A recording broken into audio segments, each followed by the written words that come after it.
Welcome to Accessible Art History, the podcast, the best place for art history lovers or anyone that is curious. My name is Annalisa, and I'm here to share an incredible work with you. Just a quick reminder before we get started. All sources and images will be posted on the Accessible Art History blog. You can find the link in the episode description as well as on our Instagram at accessible.art.history. Now that we have that out of the way, let's get started. This week's episode is going to cover a piece that represents a grand leap in the depiction of the human form.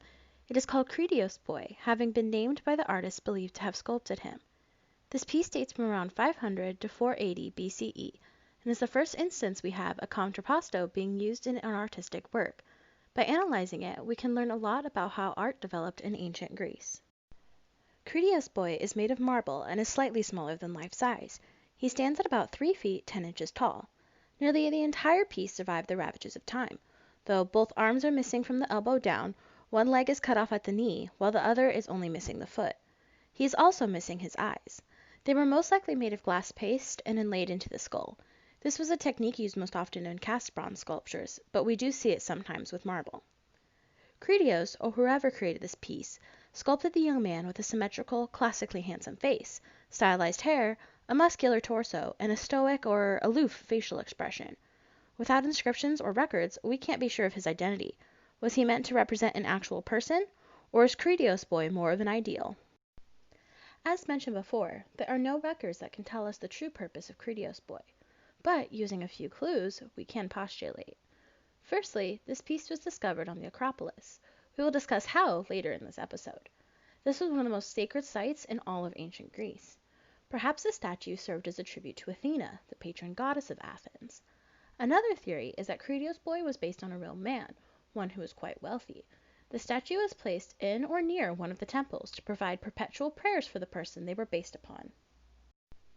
When Kritios Boy was sculpted, the city of Athens was reaching the peak of its power. The military forces were key in defeating the Persian armies in multiple engagements. In fact, the citizen of Athens founded the Delian League. This was a coalition of city-states that vowed to help prevent any further Persian attacks.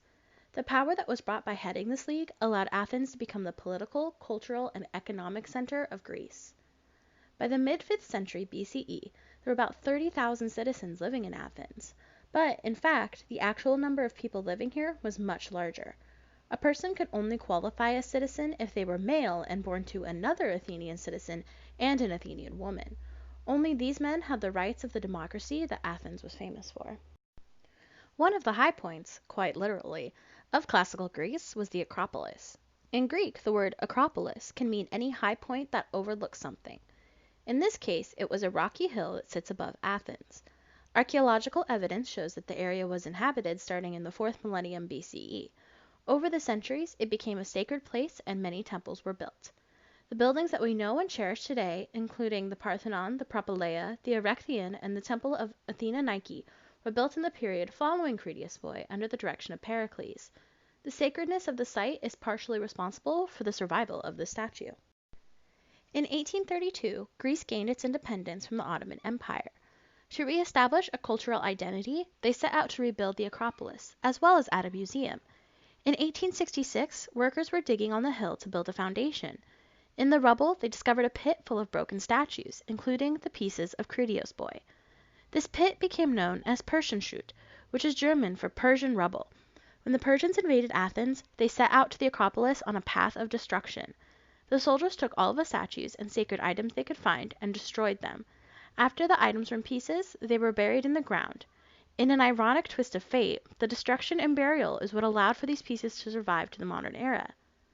Next, we're going to discuss the development of Greek art, but first, let's take a quick break.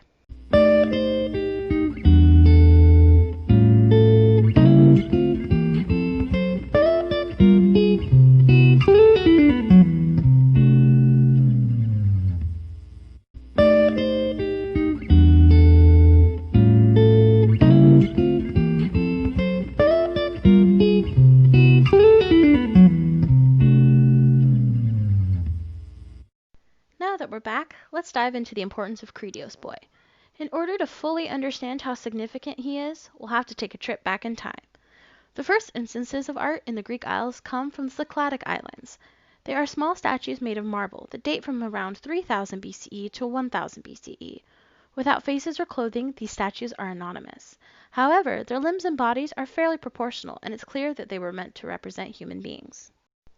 After the Cycladic movement, Greek art transitioned to the geometric period. Dating from around 1050 to 700 BCE, figures of this time tended to be more rectangular and curvy than before. In addition, the medium switched from being primarily marble to more bronze figures and vase painting. It was a fairly short movement and gave way to the more famous Archaic period. Art from this time, between 700 BCE and 500 BCE, is known for creating the full realization of the human form. Bodies tend to be very upright with tension. This was adopted from both the ancient Near East and Egypt, which Greece had contact with via trade routes. Their stances were always symmetrical, with equal limbs and limb placement. The signature smile, known as an archaic smile, is a slightly off-putting smirk. It was used to indicate life and prosperity in the sculpture. There are images of all these styles on our blog, so make sure to check it out. Finally, we've reached the early classical period, where Creedios Boy belongs. The biggest shift between this and the previous archaic period is the use of Contrapposto. Italian for counterpose, this technique creates a realistic pose for the statue. Instead of equal weight distribution between both legs, the weight runs through one side of the hip and down the back leg. This is a far more natural pose and the way that humans tend to stand when at rest. This shows that the ancient Greek artists understood that life wasn't perfectly balanced, it was asymmetrical. It's when we truly learned to reflect ourselves. The development and use of Contrapposto eventually led to the canon of Polykleitos. One of the most famous sculptors in history, Polykleitos developed a theory on the perfect human proportions. This can best be seen in his work Doryphoros, or The Spear-Bearer. You can find an image on our blog. This piece dates from around 30 years after Kritios Boy. His weight is so perfectly balanced that it looks as if he could step off the pedestal at any moment. It's an effortless appearance that appears to transcend reality. In fact, this work was so beloved it was considered the most beautiful piece of sculpture in history. It inspired many Renaissance artists, including Donatello and Michelangelo. Creedios Boy represents many things, from the rise of classical Greece to a dramatic shift in art. It showcases the natural human desire to represent themselves and the world around them. Tune in next week to learn all about another Greek masterpiece, the winged Nike of Samothrace.